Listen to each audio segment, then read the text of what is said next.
Okay, here's that hydraulic unit.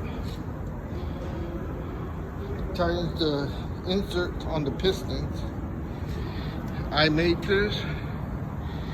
You use this to tighten the pipe, and then this one clamps the pipe and turns it. And this is the hydraulic unit pump. It's on an engine stand to hold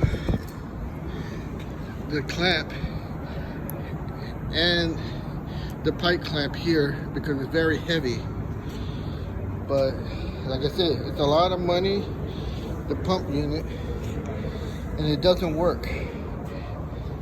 Hydraulic hoses. So like I said, this is what it looks like. Let me know in the comments what you think.